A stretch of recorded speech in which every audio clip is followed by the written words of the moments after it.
Hi guys, welcome back to my channel. It's your girl Denise, aka Missnisereads. It's been a good minute. I had my dance show and it went very successful. I can't talk apparently.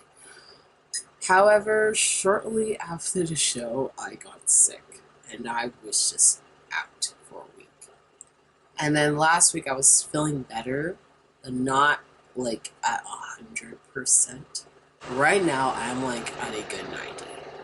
At most. I wanted to film it. I want to film this video and get it up as soon as possible. So, this is going to be the February reading wrap-up. February, I'm not going to lie, was such a struggle because of everything that was going on. But I also got into a reading slump. And then I got sick. So that just threw everything off the loop. I also have my tea here, because I want my cough to fully go away. It's going away. It's like at its last ends. I just want it gone. I read 4 books in February. 2 were through Kindle and then 2 were physical. So without further ado, we're gonna get straight into the reading wrap up. So the first book that I read was Rhythm of Muse by India Hill Brown. And I rated this a 4-star. And the reason why I rated a 4-star was we like seeing the process of teenagers in love, black love on top of that too. You have Darren, who is always in his head a lot. And he has this crush on Dilly. And his friends have been telling him to literally go at it because there's a lot of guys that have been wanting her and everything like that. Dilly has this podcast and she's looking for someone to do a theme song for her whole podcast.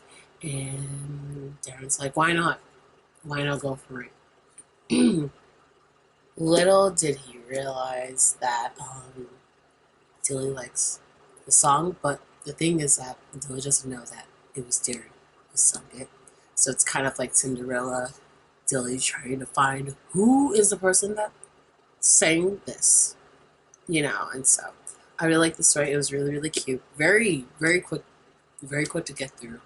I like the writing and everything like that. So it was very much enjoyable.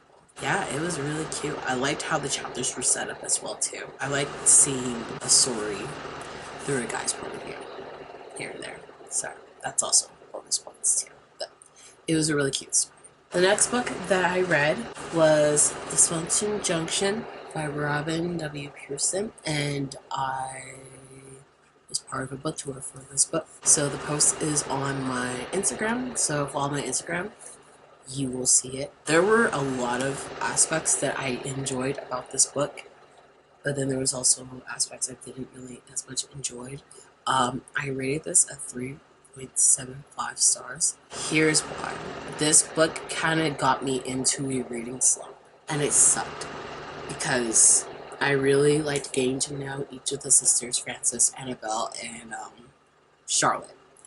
They come together to figure out what to do with their mom, because their mom ends up passing and everything like that, so they're trying to figure out what to do, her and as well with the house that they grew up in as well.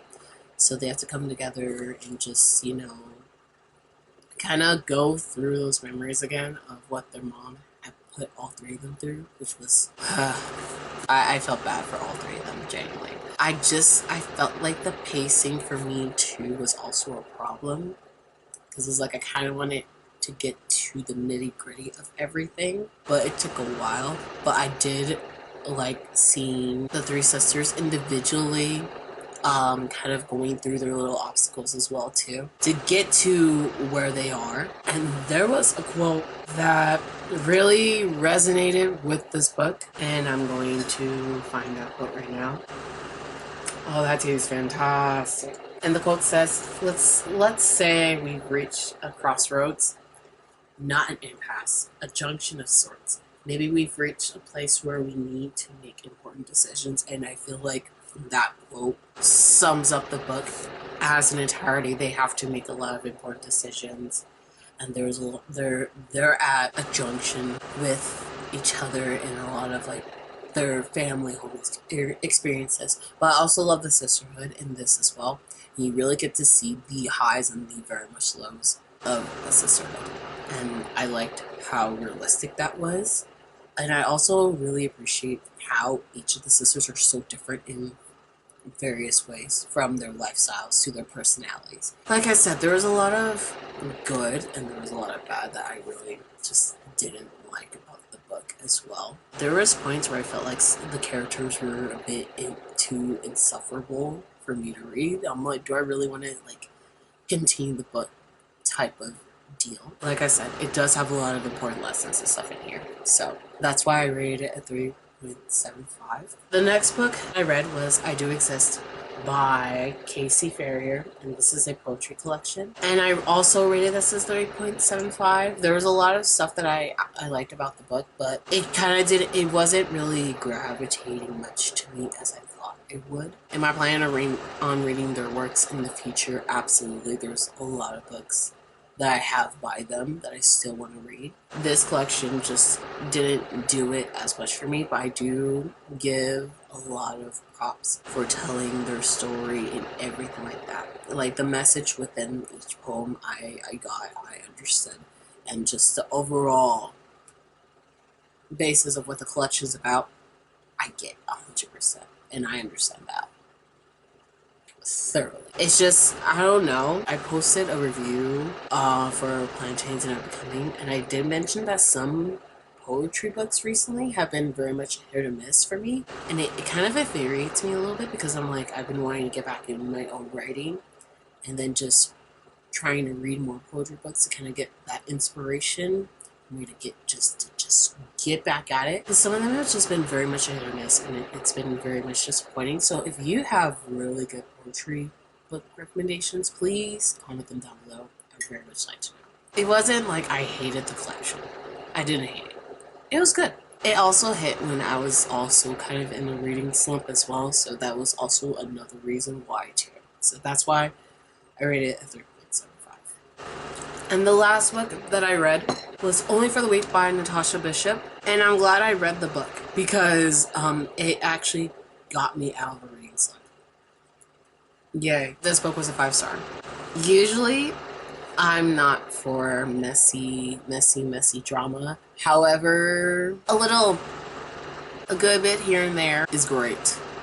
I like the writing. I loved the story as a whole, with Janelle and having to please a lot of other people, but not being able to do that for herself. And then Rome Martin coming in, the man that you are. Now, let's keep this in mind. I don't really do like book boyfriends like that. There's a few on my list that I'm like, okay, yes, I really see why they are the way they are. But Rome really just kind of just topped that list as a whole. This man was so down bad for Janelle. So down bad. I was here for it. Janelle's sister, we have issues. Like, I understand, like, you have a lot of stuff going on in your life, too, that you should have expressed and let your family know. But, like, the way that she treated her younger sister was not okay. And there was a lot of moments where she was just so insecure. And then Ree's fiance, whose ex is literally Janelle. I will say I liked that Janelle wasn't so hung up on her ex, you know, marrying her fucking sister.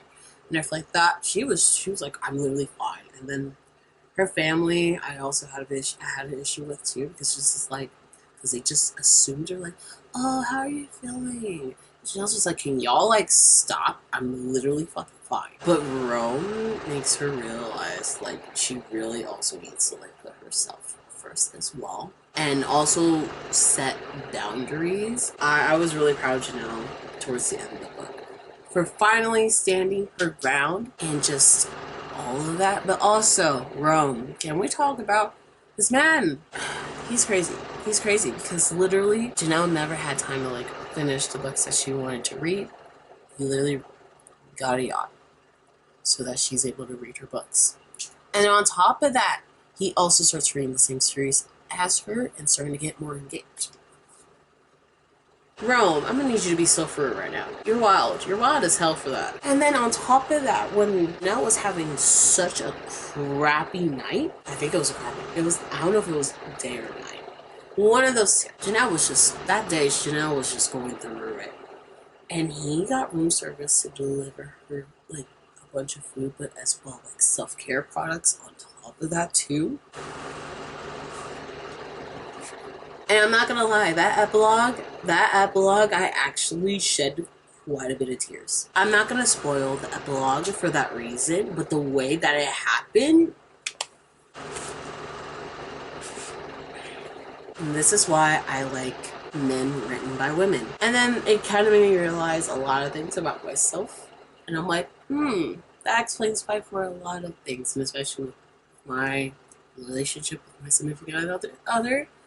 I'm like, that explains a lot of things. Needless to say, I'm going to be reading more of Natasha Bishop's stuff. Like I said, this was a 5 stars. I literally had a ball reading this book. And honestly, if it wasn't for the fact that I still wasn't feeling well, I probably would have finished it maybe in a day or two. Half the time in my bed, I was just like making like faces. I'm like, okay, relax.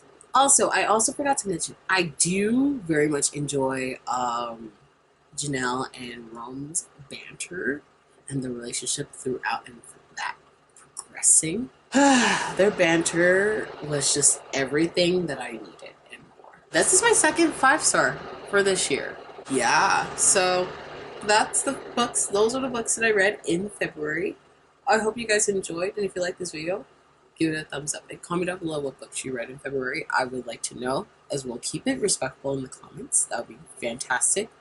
All my social media will be in the description below. And until next time, I'll see you guys in my next video. Bye.